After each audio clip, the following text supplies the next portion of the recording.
Welcome, everyone. Bonjour à tous et à toutes. C'est un plaisir d'être ici pour cette session d'échange sur l'impact de la santé mondiale de Cannes SFE. La session d'aujourd'hui s'intitule Travailler dans les espaces dominés par les hommes pour obtenir des résultats en matière de santé qui transforment le genre. Je suis Anna Kumar de IPAS, qui est une ONG internationale qui travaille en Asie, en Afrique et en Amérique latine afin d'élargir l'accès à l'avortement et à la contraception, car l'avortement est une question de santé. Et nous pensons que chacun doit pouvoir déterminer son propre avenir. Je suis très heureux d'être ici avec vous aujourd'hui, avec des collègues de iPlan.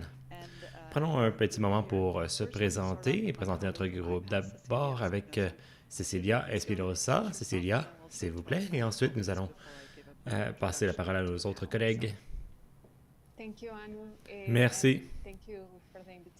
Merci pour l'invitation. Mon nom est Cecilia Espinosa et je travaille pour IPAS en tant que conseillère aux politiques. Maintenant, Dr. Atta. Bonjour Cecilia. C'est un plaisir d'être ici à ce forum, surtout de parler de ce sujet vraiment intéressant justement sur les programmes de transformation. Nous avons Plan Nigeria avec lequel on travaille au bureau canadien. Dans les dernières années, nous avons mis en œuvre des projets, des projets plutôt qui promouvoient le genre, justement, et les droits sexuels. Bonjour, Dr. Atta et Cecilia. C'est un plaisir de faire partie de ce forum aujourd'hui et de parler de ces opportunités. Comme le Dr. Kabulo a mentionné, par le biais du travail avec les hommes et d'une approche transformative basée sur le genre est quelque chose que nous voulons adopter en chacun de nos programmes pour les droits de santé reproductifs et les droits aussi pour les femmes et les filles.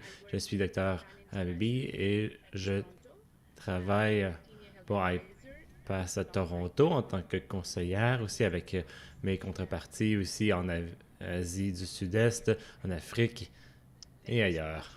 Merci.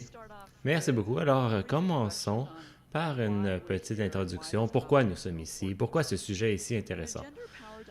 Dans une dynamique de pouvoir entre les sexes, il y a des sérieuses implications sur la santé et les droits sexuels et reproductifs des femmes et des filles. Bien sûr, le soutien des politiques et les normes sociales, des communautés sont toutes essentielles pour que les filles et les femmes puissent agir sur leurs droits.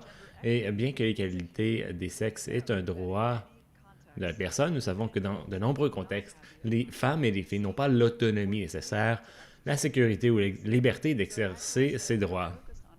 IPAS se concentre sur l'avortement et la contraception. Nous considérons donc notre travail de manière holistique. Notre travail consiste plutôt à changer les normes en matière de genre et ce travail implique la suppression des obstacles qui affectent négativement les femmes et les jeunes filles. Nous encourageons également les relations équitables et la prise de décision au sein des familles et nous pensons que l'augmentation de l'éducation et de la formation pour les femmes et les jeunes filles améliorera également leur vie et leur santé. Les inégalités entre les sexes augmentent et proviennent plutôt de traitements systémiques inégaux comparés aux hommes. Ces inégalités se produisent dans les sphères économiques, sociales et politiques. Ces institutions renforcent également les normes sociales ou culturelles qui valorisent les hommes par rapport aux femmes, aux jeunes filles.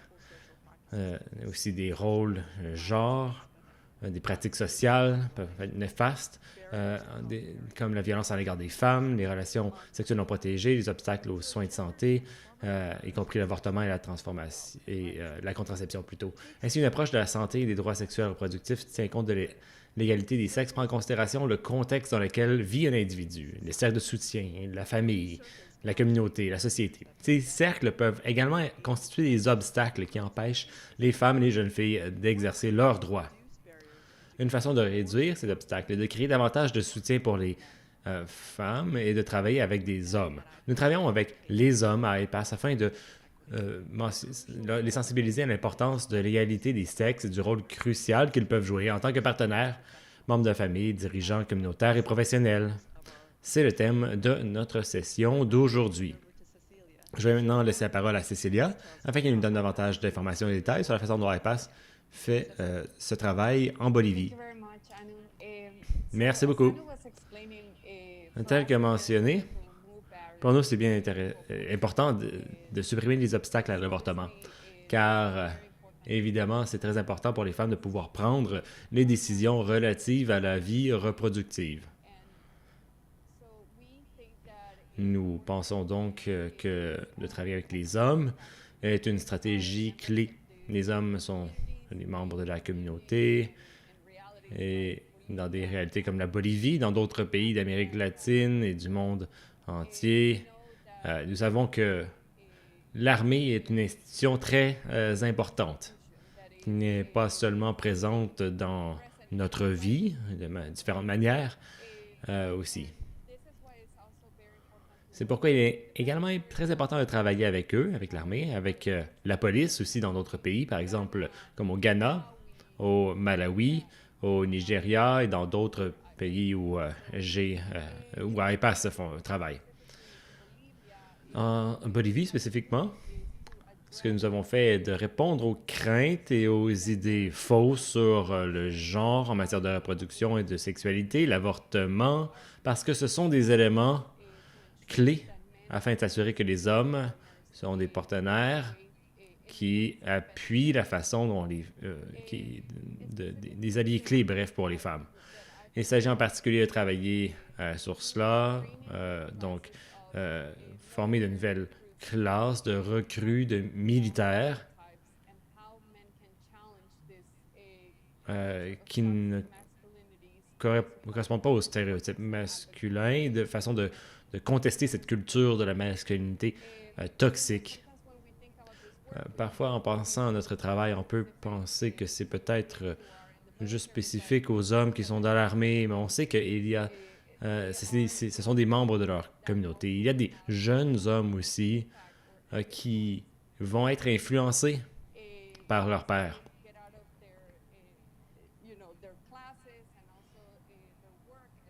Après leur cours, après leur travail dans l'armée, ils reviennent dans les communautés où ils créent aussi leurs propres changements. Et c'est pourquoi ce type d'intervention est essentiel.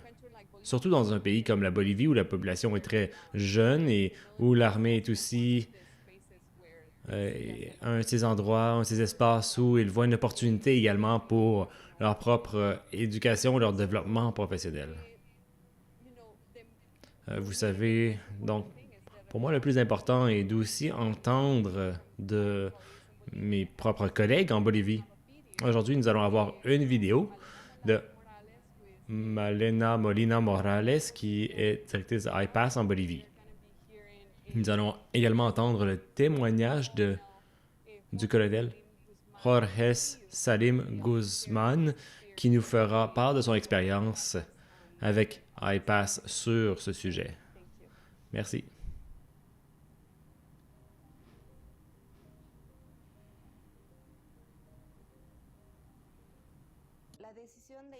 La décision de iPass de travailler avec une approche masculine est reliée à des changements importants qui doivent se dérouler dans les relations sociales qui impliquent non seulement les femmes, mais aussi les hommes.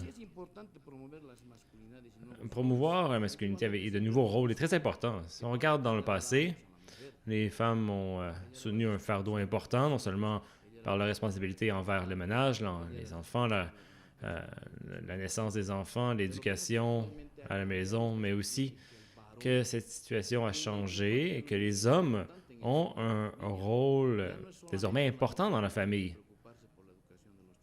Ce n'est pas seulement qu'aux femmes de se préoccuper de l'éducation, mais aussi aux hommes, aux pères. Dans le passé, si on disait à un homme, tu ne prends pas de précautions pour ne pas qu'elle tombe enceinte, eh bien, l'attitude changeait. Nous voulions changer justement les attitudes par rapport à ce que les hommes voient et perçoivent ces problèmes. Sinon, tout cela pourra se transmettre d'une génération à une autre. Nous avons un cours qui s'appelle les sentinelles de la santé. Dans la première étape, les soldats couvrent la théorie en utilisant des textes que nous fournissons. Et dans la deuxième partie, ils prennent un test, ils font un test dans un théâtre de simulation où on démontre ce qui se passe dans la société à tous les jours. Et à quoi font face les jeunes? On voit donc des situations impliquant les drogues, l'alcoolisme, des situations qui très souvent mènent à des mauvaises attitudes parentales et qui mènent aussi à des grossesses non désirées. Ce genre d'atelier prend parfois en compte seulement les femmes sur les thèmes de reproduction, de contraception, de violence conjugale.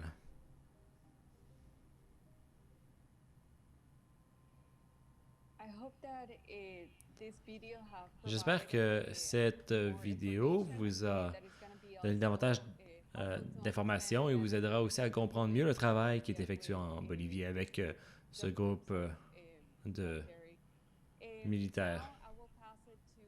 Maintenant, je vais vous passer la parole à Olivia, qui va nous en dire plus sur le travail et le plan qui est qu'ils ont pour ce domaine. Oui, merci.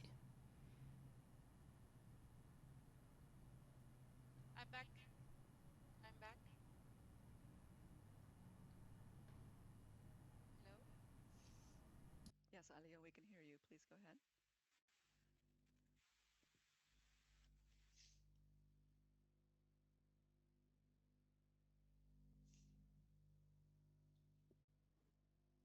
Yep.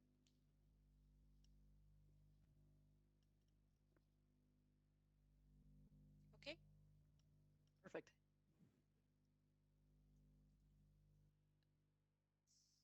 So I lost track. So Bon, ok, j'ai un peu perdu le fil ici. On vient de voir la vidéo sur la Bolivie. À vous, Alia, pour nous en dire plus sur votre travail.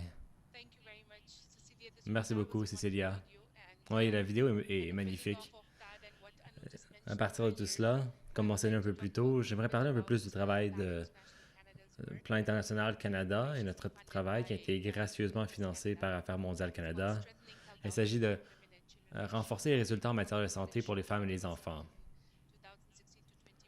C'est un projet qu'on appelle le plan de démonstration qui a débuté en 2016 et vise à s'attaquer aux causes profondes de la mortalité maternelle et infantile élevée, y compris le sexe, nécessairement nécessaire aux communautés.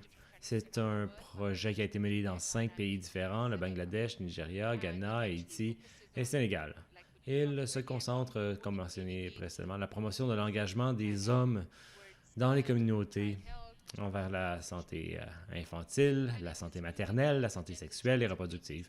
Et il utilise des stratégies de transformation du genre. Il applique le principe de Miller-Gateman comme un concept plus large plutôt que de liste d'actions et de décisions dans lesquelles les hommes devraient participer dans un continuum de soins de santé sexuelle et reproductive.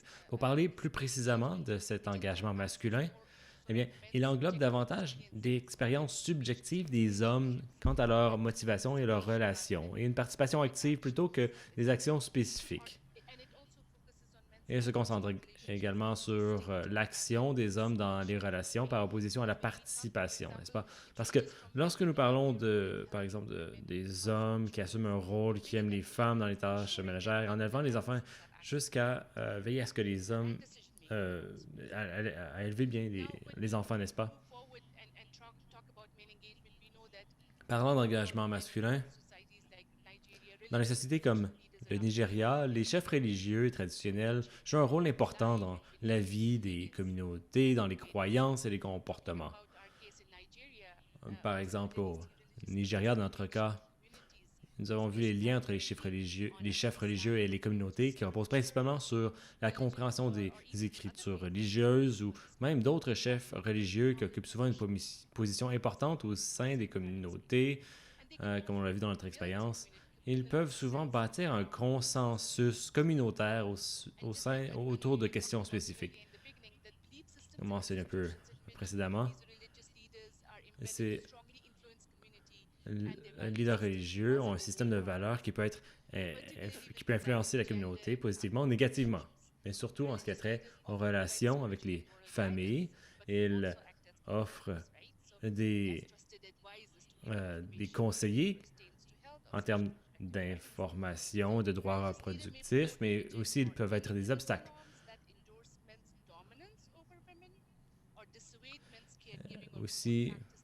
Donc, ils peuvent faire la promotion de visibilité d'accès à la santé sexuelle et reproductive. Ils pourraient aussi mentionner des coutumes qui limitent la capacité, le pouvoir de décision. De l'autre côté, les chefs religieux, s'ils travaillent de manière appropriée et correcte, peuvent également servir d'alliés solides pour transformer les normes et les pratiques communautaires qui entravent la santé sexuelle et reproductive et l'égalité des sexes. Ainsi, en partageant l'expérience de Plan International Canada, nous reconnaissons par notre travail l'importance de travailler avec ces chefs religieux et ces personnes d'influence. Notre approche sur l'engagement masculin comprend la conduite d'une éducation basée sur le dialogue et la mobilisation des chefs traditionnels et religieux en tant que gardiens masculins. Ainsi, parlant sur cette approche transformative de l'égalité des sexes, gardons à l'esprit un élément important. L'application d'une approche transformative de l'égalité des sexes dans le travail avec les chefs religieux exige de reconnaître et de situer ces chefs dans le cadre de l'approche transformative, oui. Donc, il faut reconnaître et situer ces leaders au sein des systèmes de soins, de la politique et tout cela. Nous les faisons donc participer dans leur espace et leur donner une occasion de réfléchir à leurs propres attitudes basées sur le genre. Sans cela, le travail avec les leaders religieux risque de renforcer plutôt que de transformer les inégalités de genre. Avec tout cela, avec cette stratégie dans notre baluchon, eh bien, nous sommes concentrés sur ces espèces de gardiens, ces chefs religieux qui entrent en jeu. Il y avait une série d'étapes qui ont été suivies et pour que cette approche soit plus efficace et plus tangible, nous avons décidé de soutenir 1495 éducateurs ou pères éducateurs et environ 64 chefs religieux. Donc, formés en tant que champions de l'égalité. Donc, sur les pratiques traditionnelles néfastes comme la mutilation génitale féminine, le mariage forcé précoce des enfants et le renforcement de l'engagement en faveur d'une meilleure santé maternelle et néonatale. Basé sur cela, mais j'aimerais maintenant donner la parole au Dr Arata et réfléchir un peu plus sur le travail qui a été fait dans le pays, surtout en ce qui a trait à la promotion de l'égalité des sexes dans une société dominée par les hommes, comme celle du Nigeria. C'est clairement tout un enjeu, un enjeu à surmonter. Ici, on peut parler de normes culturelles, de barrières, de genre qui prévalent. Comment ces normes sont liées aussi au leadership religieux? À vous. Oui, merci. Merci pour cette idée.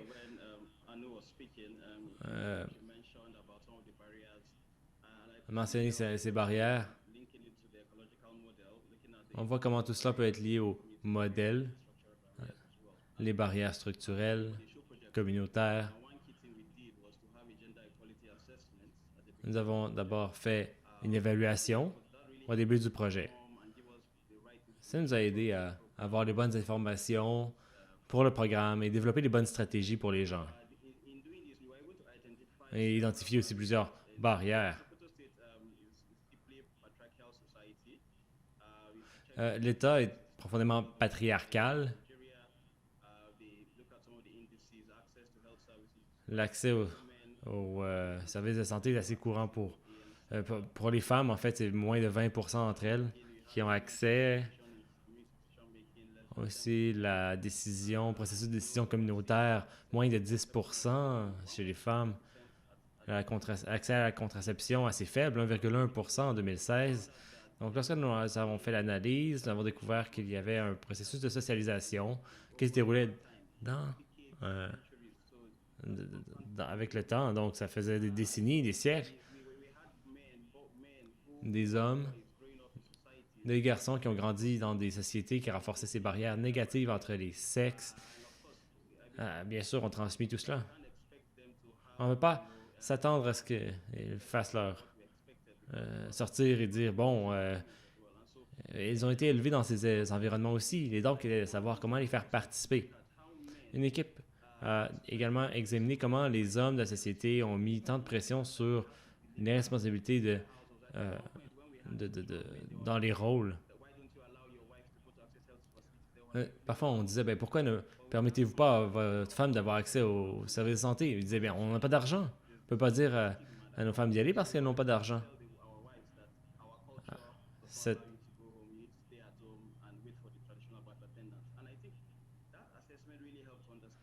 Cette évaluation nous a aidé à comprendre et informer notre programmation. Le pouvoir, c'est vraiment une question de pouvoir ici. Qui a le pouvoir de prendre des décisions, d'avoir accès à l'information, d'avoir accès aux ressources?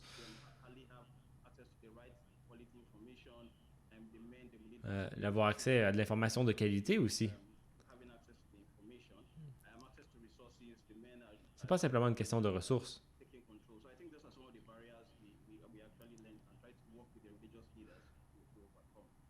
Donc, ce sont des barrières, en effet, que l'on doit surmonter. À vous, Alia. Merci. Très intéressant. Quelque chose que vous venez de mentionner, justement, s'attaquer à ce jeu de pouvoir, n'est-ce pas? Comment avons-nous dû élaborer une stratégie? Une des belles choses qui s'est produite en travaillant avec le manuel de MNCH, avec des perspectives islamiques, parce que c'est ce qui résonne bien, l'islam, la religion, qu'est-ce qu'ils disent. Le docteur Sidi pourra en parler justement, mais pouvez-vous brièvement mentionner les étapes de l'élaboration de ce document, un document islamique avec des écritures que nous appelons MNCH Perspectives on Islam? Oui, en effet. C'est un projet qui a pris du temps, 4-5 ans. Je pense que nous avons passé 1-2 ans à construire notre capital social avec les chefs religieux, s'assurer que les gens aient accès aux services. Une fois que tout cela était en place, nous avons réalisé qu'il y avait 3 types de structures avec le gouvernement aussi. De façon importante, le gouvernement, parce que d'une part, d'assurer que le gouvernement est impliqué, bref, aussi dès le début pour garantir la durabilité du processus et entreprendre la transformation. Mais ensuite, les différentes valeurs des sujets. Séparer la culture et la religion pour faire comprendre qu'il s'agit de pratiques néfastes. Cette difficulté était qu'à la fin de la réunion, ils ont dit qu'ils ils proposeraient des brochures, en fait. Et ils pouvaient transmettre des informations à la communauté, ce qui était très bien. On ne savait pas vraiment comment. Donc, on a élargi le groupe jusqu'à 64 participants. Et une fois que ça a été fait, eh bien, d'abord, nous avons facilité le processus derrière et nous avons appelé les 3 sections pour parler du programme. La beauté de ce manuel est qu'elle a été adoptée par le ministère des Affaires religieuses et envoyée à des églises dans le pays. On peut imaginer donc le potentiel de changement avec le temps, n'est-ce pas? Merci. Merci, Alia. Merci, Dr. Ta. Vous avez mentionné la durabilité, le fait que le ministère des Affaires religieuses, qui est impliqué, ce livret, cette brochure, qui est l'information qui va vivre aussi avec le temps. Maintenant, j'aimerais partager une courte vidéo de Cheikh Dr. Mustafa Sidi Atayou, qui est un érudit renommé de l'État de Sokoto, au Nigeria. C'est un des principaux responsables de l'élaboration de ce manuel sur la perspective islamique et sur les relations concernant le MNCH. Il parlera brièvement de son parcours dans les sphères religieuses, en matière de défense des droits aussi, et des types de médias sociaux sur lesquels il travaille, par le biais de la radio, pour véhiculer les communications aussi. Mon nom est Dr. Mustafa Sidi.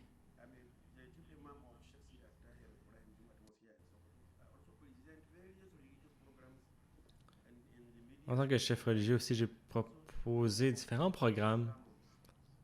Bien sûr, je fais de nombreux sermons.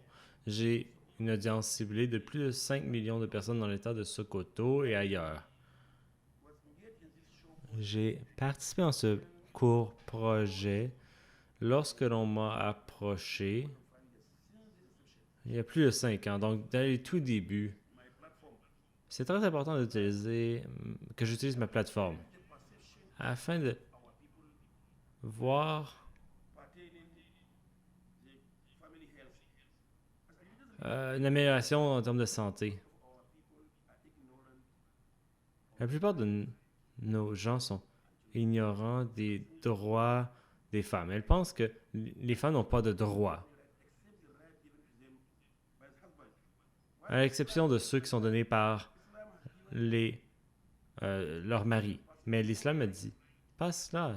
L'islam dit que chaque personne a ses propres responsabilités et ses droits.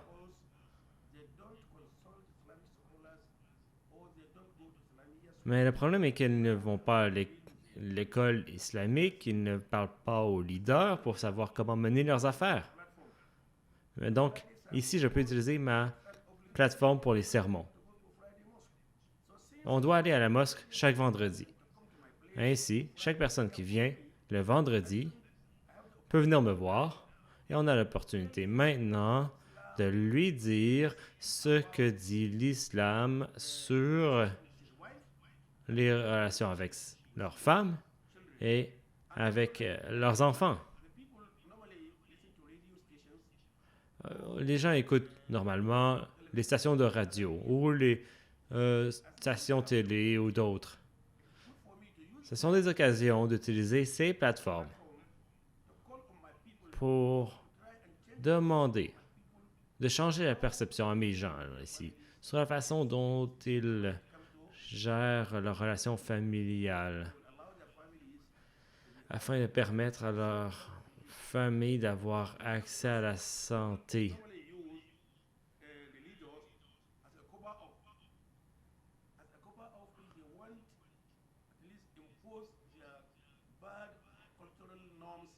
Parfois, on peut imposer des normes culturelles néfastes aux familles.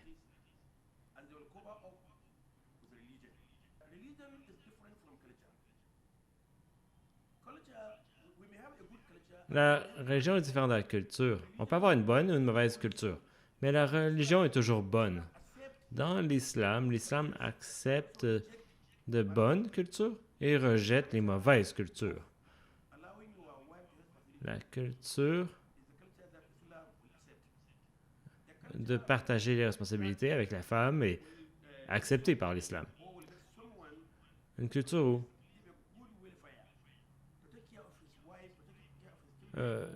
dit de prendre soin de sa femme, de ses enfants.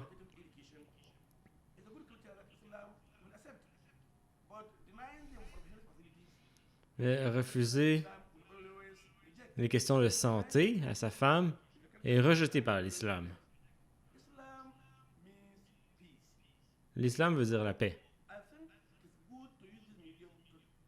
Et il est bon d'utiliser notre médium pour expliquer aux gens que puisque l'islam est la paix, ce que l'islam veut dire est que il n'y a pas de paix dans la famille sans bonne éducation, sans prendre bon soin de la cellule familiale. L'islam veut dire la paix. Et donc, il doit y avoir consultation sur entre la femme et le mari pour la conduite des affaires. Il doit y avoir une bonne éducation. En tant que leader religieux, je dois expliquer ce que veut dire l'islam. L'islam n'est pas simplement pour que nous prions.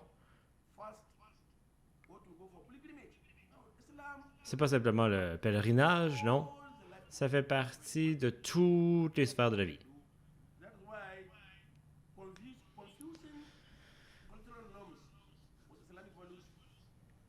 C'est pourquoi mêler les normes culturelles et l'islam n'est pas bon. On ne devrait pas mélanger les deux. Les bonnes cultures sont acceptées par l'islam, oui, mais les mauvaises, les néfastes sont rejetées. Le MNCH a une brochure faite ici, à Sokoto, pour aider à orienter les gens sur les enseignements de l'islam afin qu'ils puissent en parler sur les questions de santé avec la famille.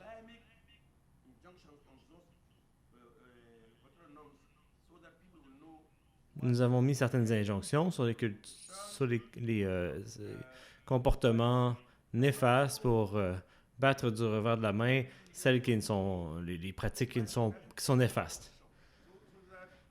Nous avons aussi mis sur pied un petit atelier afin d'enseigner ce qui est important à faire.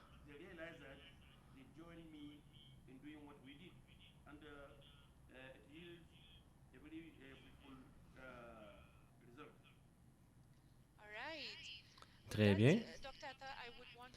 Sur cela, Dr. Ataya, j'aimerais retourner vers vous et je sais que, basé sur ce que vous avez mentionné aussi avec Dr. Sidi, qui a parlé des différents niveaux de succès que nous avons eus par rapport à l'approche avec les chefs religieux et la lutte par rapport à la dynamique de force. Et j'aimerais donc prendre un moment et vous demander, nous savons tous, en parlant de la santé, les droits en matière de reproduction sexuelle, c'est un sujet culturellement sensible et tabou.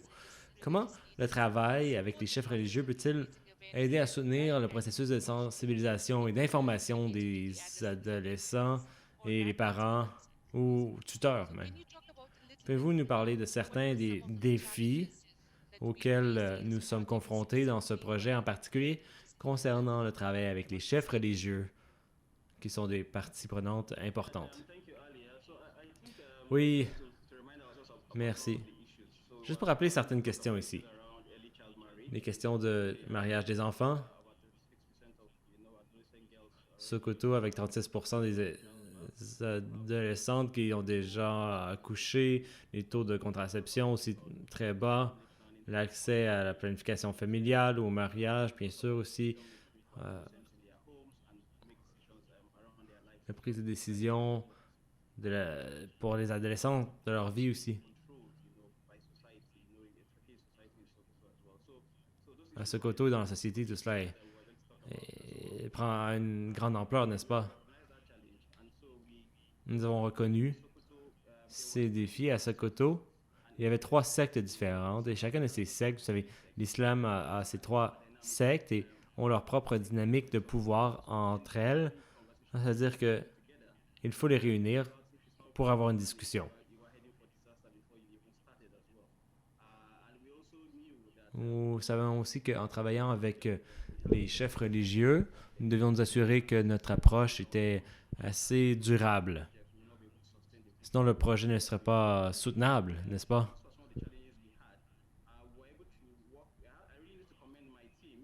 Je dois vraiment féliciter mon équipe. Malheureusement, ils ne sont pas ici, là, mais ils ont investi beaucoup de temps en réunions informelles avec les différentes sectes, même avant les réunions officielles. J'appelle ça des réunions avant les réunions. Ils ont investi du temps avec les différentes sectes pour comprendre les questions épineuses et comment mieux gérer tout cela. Aussi travailler avec le ministère des Affaires religieuses pour le processus. Et ensuite, les facilitateurs pour discuter des enjeux aussi.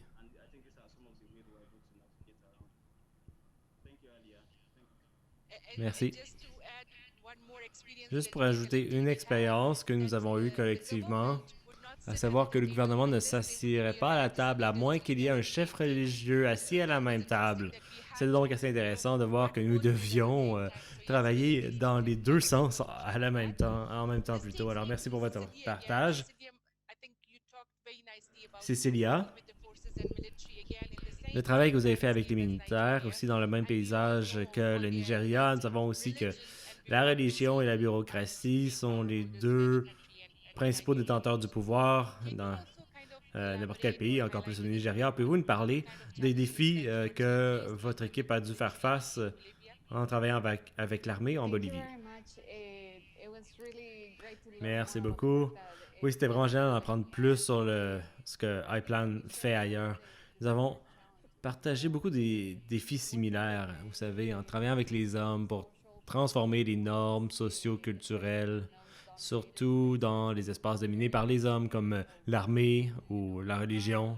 Vous savez, ce n'est pas une tâche facile et nous savons que cela demande beaucoup de travail, d'engagement et de passion. Et je veux dire que même lorsque nous avons été capables de nous engager avec l'armée de l'air et les militaires, et d'avoir ces partenariats solides avec certains des dirigeants, nous sommes toujours confrontés à des défis dans ce travail. Comme le docteur Atta mentionnait, il y a toujours la dynamique de pouvoir qui existe. Et c'est important de l'aborder dans une intervention comme celle-ci. Nous avons dû savoir comment travailler dans les différents rangs et avec les différents niveaux. Et ça exige aussi un travail très minutieux avec les différents secteurs.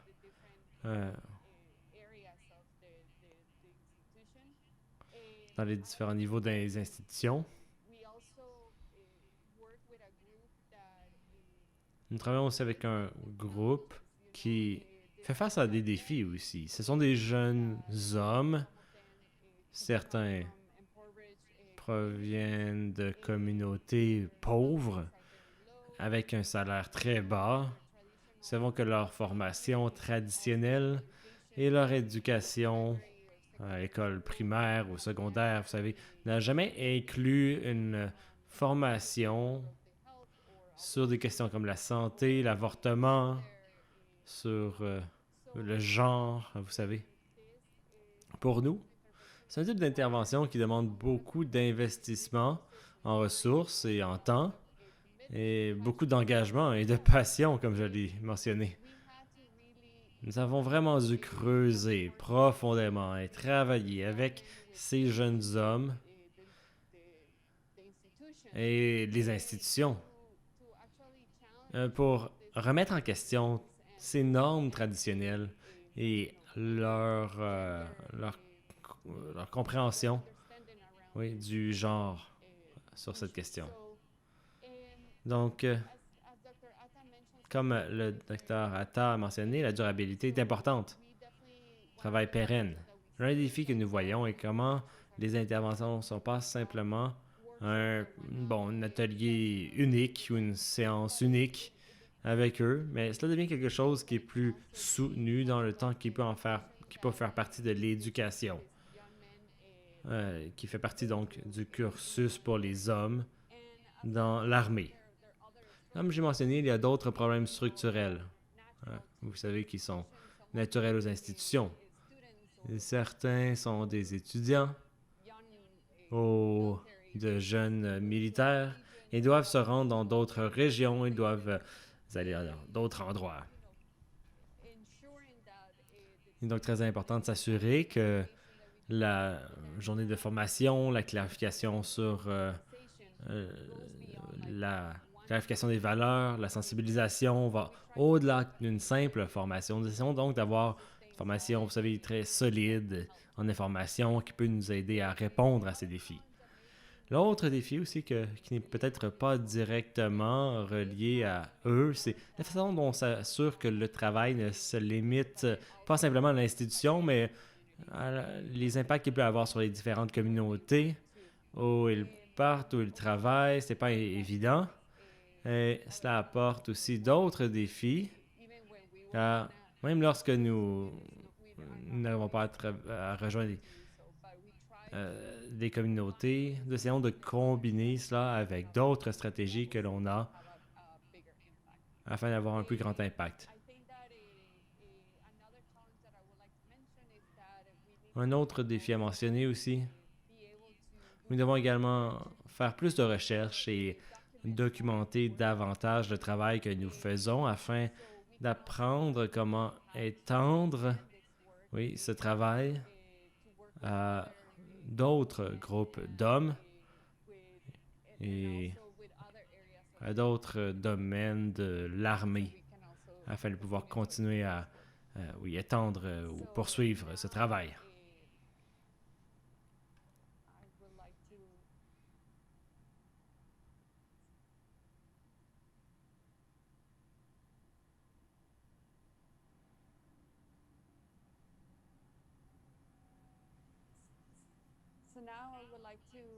Bon, mais alors maintenant, je vais passer la parole à Alia.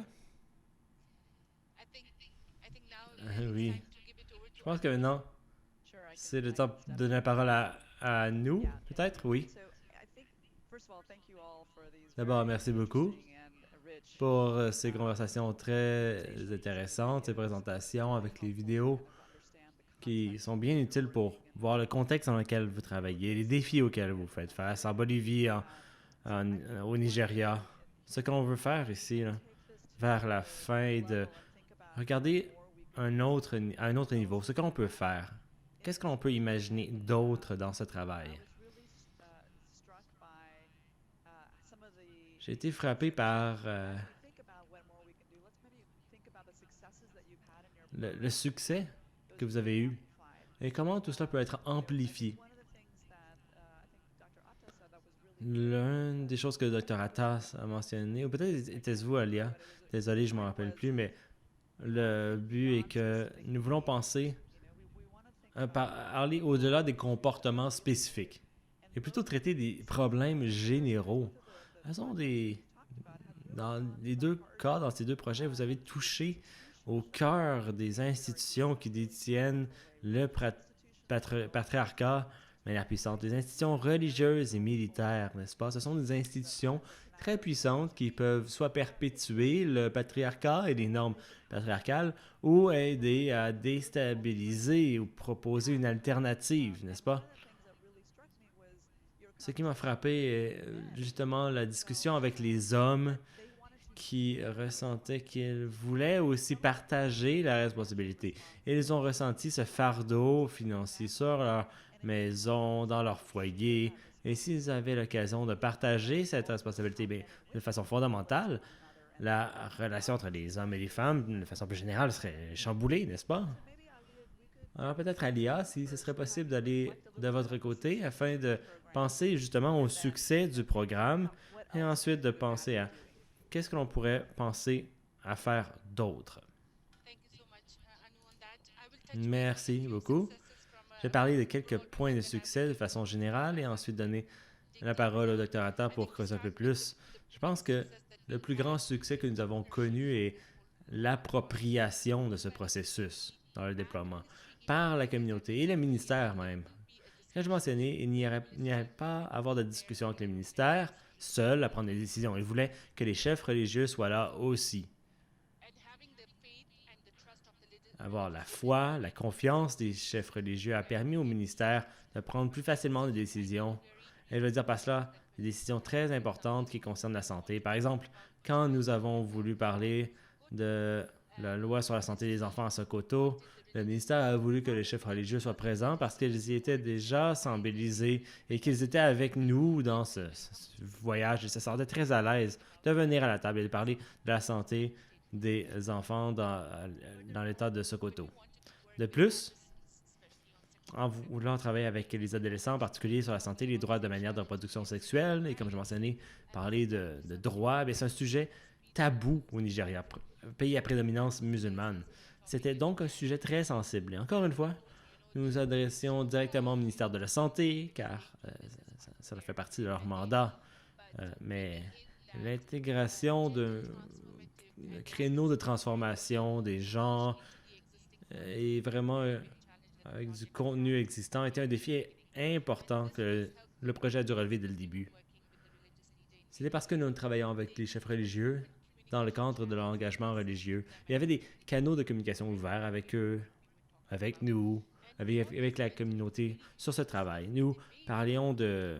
Il y avait des débats toujours très intéressants en parlant des droits des adolescents. Je vais vous parler de mon expérience justement dans les pays musulmans. Lorsqu'on parle des droits des hommes, des garçons, c'est correct. Mais lorsqu'on parle des droits des filles, ça devient du... Oh non, on touche pas à ça.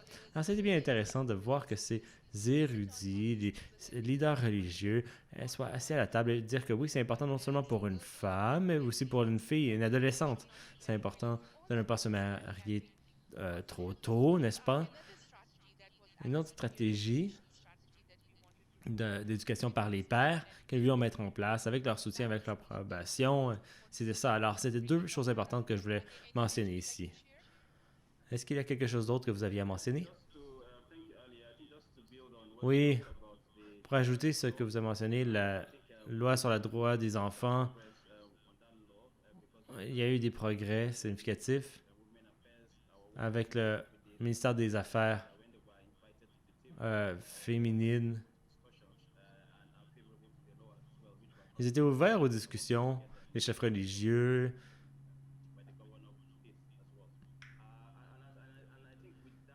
Je pense qu'avec cela, et en regardant certaines politiques, sous la perspective islamique, eh bien,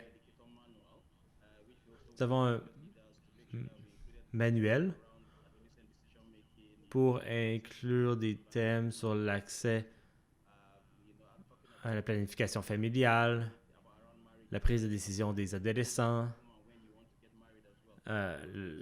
autour du mariage, lorsque l'on se marie, qui veut se marier, tout cela. Quelque chose d'assez facile à consulter qui permettait à la communauté de partager aussi, de transmettre. Ça a été donc un grand succès. Pour moi, le succès, c'est que l'on a posé les fondations sur quoi construire. Nous sommes dans un processus de transformation qui prendra du temps, j'ai mentionné, à cause de la socialisation, mais nous avons déjà des fondations solides et, oui. Un dernier succès, finalement. C'était pas vraiment attendu, mais sur la rémunération, le travail payé. Le travail payé des femmes. On voit davantage des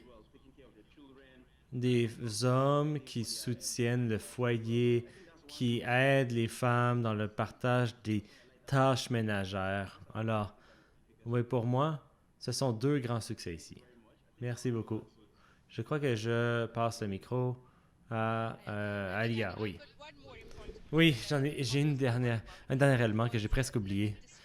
C'est la prise de décision par les femmes. Qu'est-ce qui a commencé à arriver et que, avec les leaders religieux, qui sont maintenant sensibilisés, ils ont commencé à amener aussi des femmes leaders religieuses aussi et souligner leur travail. Donc, dans les groupes de femmes, parler des droits et parce qu'ils avaient un accès direct aux hommes, aux leaders religieux, bien, il y avait un message clair et transparent. Alors, c'était une autre sphère aussi. Et je pense que je peux parler aussi de quelques points ici, des congrégations, des groupes de femmes ici. C'était génial. Cécilia, ce serait un plaisir d'entendre certains des succès de votre projet aussi, en travaillant avec les forces armées en Bolivie. Je suis sûr que vous auriez aussi d'autres points de succès à nous partager. Est-ce que vous pouvez y aller? Oui. Oui, merci beaucoup. juste d'entendre ce que le docteur Atta mentionnait, je me demandais justement à quel point nous avons des expériences similaires aussi. Nous savons que la transformation prend du temps. Comme a dit le docteur Atta, il faut bâtir sur le travail que l'on fait et tendre au-delà de l'armée notre travail. Comme vous avez aussi vu dans votre programme, eh bien, nous avons vu comment les hommes, les jeunes hommes qui ont fait partie du progrès peuvent reconnaître les droits de reproduction, les droits sexuels des femmes et la contribution aussi qu'elles apportent à leur famille, à leur communauté, mais aussi de reconnaître la façon par laquelle elles peuvent faire une différence. Elles peuvent être des partenaires qui supportent le foyer afin de s'assurer que s'ils décident d'avoir des enfants, eh bien, ils vont aussi faire partie de ça. Aussi, appuyer les femmes dans leur droit d'avoir un avortement, c'est une partie importante du travail. Je vais aussi mentionner quelque chose que nous pouvons considérer comme du succès dans notre travail. Pour nous, il était très important d'obtenir un engagement d'une institution militaire comme celle dans notre travail en Bolivie. Je pense que c'est un pas important vers l'égalité des sexes, car, comme nous l'avons déjà mentionné, ce sont des organisations traditionnelles très conservatrices qui peuvent être contre ou pour améliorer la situation, n'est-ce pas? Ou sinon, contrôler les gens. Non, avoir leur engagement pour changer la masculinité toxique permet de faire progresser les droits sexuels et reproductifs, les droits des femmes. Et vous voyez, ça soutient aussi le bien-être des communautés. C'est un aspect essentiel pour nous.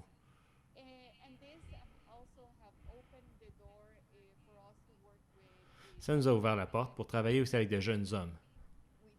Nous pensons que c'est un élément important. Une dernière chose à mentionner.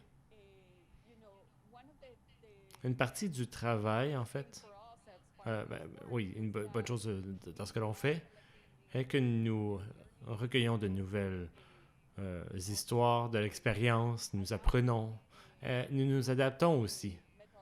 Et nous adoptons de nouvelles méthodologies sur la façon de mener notre travail, en particulier sur les clarifications pour les groupes avec lesquels c'est un peu plus différent que ce que nous faisons traditionnellement avec IPAS. Mais ça nous aide à travailler plus efficacement avec les hommes, surtout dans les institutions dominées par les hommes. Mes collègues aussi en Bolivie ont élargi leur travail pour travailler avec d'autres institutions comme la police et le système judiciaire. On s'appuie ainsi sur les leçons tirées avec l'armée et on s'appuie sur leur longue histoire de travail avec d'autres groupes d'hommes comme les leaders autochtones, les leaders dans le domaine minier et d'autres groupes. Avec ce travail, on espère que dans l'avenir, nous pourrons continuer à collaborer avec d'autres organisations et à élargir notre partenariat afin de transformer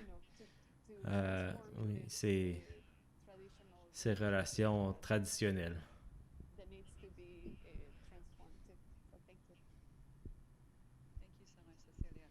Merci beaucoup, Cécilia.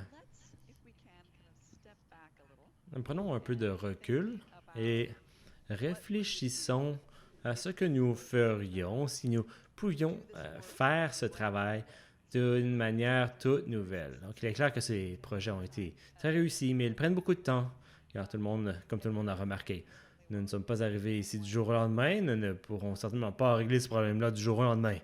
Donc, nous pourrions identifier des institutions, des groupes en particulier, avec lesquels travailler. On a parlé des institutions religieuses, la police, le gouvernement, le secteur social, mais comment aborder ce sujet si nous devrions réimaginer la façon de changer, de transformer les relations entre les sexes? savez, en pensant à l'iPass, eh bien, il est arrivé que peut-être nous devrions faire une analyse de genre de tous les aspects de notre travail. Vous savez, une grande partie du travail qui est fait à iPass est sur les systèmes de santé et les prestataires. Si on avait appliqué une analyse de genre sur cela, pas seulement sur les clients, mais aussi sur les prestataires et à la dynamique du pouvoir entre les prestataires, qu'en est-il ensuite des budgets, du financement, de façon plus large, l'éducation et la façon dont les garçons, les filles sont éduqués? Dr. Atta, vous l'avez mentionné, mais les garçons eux-mêmes sont un public important. En pensant à ce travail différemment, sous une nouvelle lumière, comment l'aborderiez-vous? Cécilia et puis ensuite nos collègues Dr. Atta et puis à Lia pour fermer la séance. Donc à vous. Merci, oui. Je vais utiliser cette occasion pour plaider en faveur d'une éducation sexuelle complète. On n'a pas vraiment mentionné au début de la séance, mais c'est clé, c'est la clé. Même lorsqu'on a vu des progrès sur l'éducation sexuelle dans la dernière décennie, nous savons qu'il y a encore beaucoup de progrès à faire. Un des problèmes que nous avons constaté chez IPAS, c'est que même dans des pays, des organisations qui ont encouragé la mise en place de programmes d'éducation sexuelle, eh bien, ils ne sont pas très complets sur l'avortement, la sexualité, les droits de la personne. Souvent, ces sujets sont exclus dans les programmes et l'éducation n'est pas nécessairement complète. Elle ne représente pas la réalité que les enfants et les jeunes dans laquelle ils vivent à cause des craintes et des stigmatisations qui entourent ces questions importantes dans la société. Continuons à faire progresser l'éducation sexuelle globale et s'assurer qu'elle est sensible au genre et informée, inclut une approche des droits de la personne et que les sujets qui sont considérés comme stigmatisés ne sont pas exclus d'une éducation sexuelle complète. Un autre élément important ici est que l'éducation sexuelle complète ne devrait pas se limiter au seul système scolaire. Nous devons l'extraire des écoles et s'assurer que les parents et les enseignants sont bien formés et disposent des ressources, qu'ils sont reliés à des services et qu'ils disposent d'informations qui peuvent être partagées avec la communauté. Nous sommes donc en mesure de transformer ces relations et de ne pas simplement se concentrer sur des groupes spécifiques, mais aussi sur les communautés en général. Je pense donc que l'éducation sexuelle, si elle est complète, peut nous aider à transformer ces normes culturelles traditionnelles et sociales qui peuvent être néfastes pour nos communautés. Oui. Donc, merci, Dr. Atta. À vous. Oui, merci, Cécilia. Vous avez dit une éducation sexuelle complète. Je me suis dit, wow, c'est exactement pour moi, justement. Dans notre projet, oui. Le projet chaud, c'était exactement ça. Après ces 4 années, je me suis dit, c'est la partie manquante du projet parce que oui, nous avions les projets 15 à 19 ans.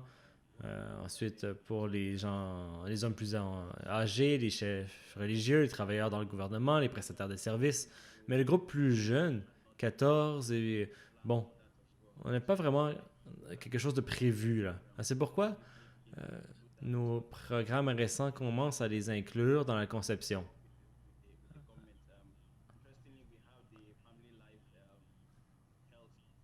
Nous avons le programme d'éducation à la santé de la vie familiale au Nigeria. Donc, ce que nous faisons, c'est davantage de coopérer avec le gouvernement pour adapter, voir ces programmes pour qu'ils s'alignent également sur le contenu, qu'ils fassent partie du cursus scolaire. Alors oui, je vous remercie d'avoir soulevé ce point. Une des choses importantes est de voir comment nous allons commencer à ajouter une composante plus forte de croissance économique, d'autonomisation économique pour les femmes et les hommes. J'ai vu des situations où, dans les centres urbains, il y a des dynamiques où les femmes sont plus autonomisées.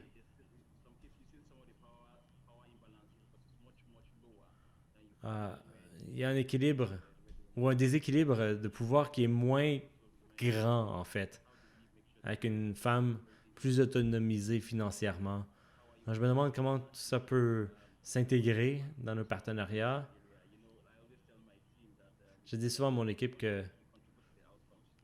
on contribue aux résultats, mais on n'a pas 100% de la responsabilité qui est sur nos épaules. Et c'est une question de partenariat aussi. Comment étendre notre travail que l'on fait pour investir sur des partenariats et des travails également. Alors, merci, Cécilia, oui, d'avoir soulevé ce point. Alors, Alia, je vous cède la parole. Merci, docteur Atta. J'ai encore un dernier élément à ajouter. Si j'avais travaillé avec vous encore une fois sur ce sujet, je pense que je voudrais aller en amont. Et par en amont, j'entends tout le réseau de leaders religieux qui ont des comportements et des enseignements bien définis. Si j'allais donc en amont, je travaillerais avec des institutions où les étudiants apprennent cette éducation religieuse. Bon, je veux dire, dans le service, on peut dire, là, en coopération avec la dynamique de pouvoir, des droits de la femme, des droits de reproduction des droits sexuels. Oui, alors cela rendrait le voyage, le périple un peu plus facile. Sur ça, je crois que nous arrivons à l'heure. Ça a été donc un forum passionnant avec de grandes personnalités. Merci pour Cécilia, votre travail, n'est-ce pas? C'était... Ça nous a réchauffé le cœur de voir ce qui a été mesure à faire. Peut-être on pourrait éventuellement aussi travailler sur les militaires, n'est-ce pas, Dr. Atta? Parce que c'est une présence assez intéressante, hein, le domaine militaire au Nigeria. Et comme d'habitude, Dr. Atta, votre expérience, votre humilité est une excellente addition à l'équipe. Tous ces succès n'auraient pas pu être possibles sans notre équipe d'Autochtones en Bolivie et au Nigeria. Et j'aimerais remercier aussi Can Watch, Can SFE pour avoir fourni cette plateforme qui a permis de rassembler nos forces et nos faiblesses et commencer à planifier les prochaines étapes. Et encore une fois, merci à Affaires mondiales Canada pour son soutien, de nous avoir donné l'occasion de se réunir. Merci à tous pour cette discussion. Thank you very much.